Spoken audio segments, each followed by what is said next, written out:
Hi. So one of the things that I actually learned through experience is that though it's important to study how modern operating systems differ from rudimentary ones like x86, there's a lot of inconsistency and sprawl, specifically with Linux, that I think should be mostly avoided in the beginning stages of learning to deal with um,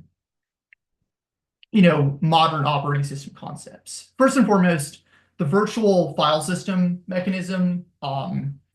it is great for compatibility with a variety of different file systems, but it does start to obscure the how the system calls actually interface with the internal system. I've also noticed that um, there's a lot of inconsistency in the naming conventions that start to crop up when you're dealing with many of the different APIs. Even though Linux claims to be very restrictive as to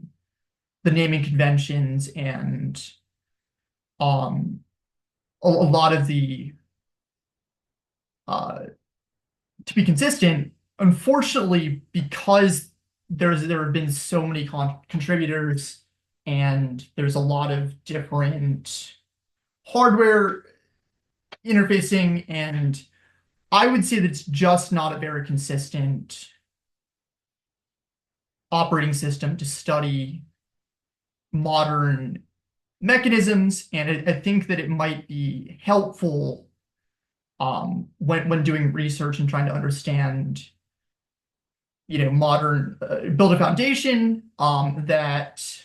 something as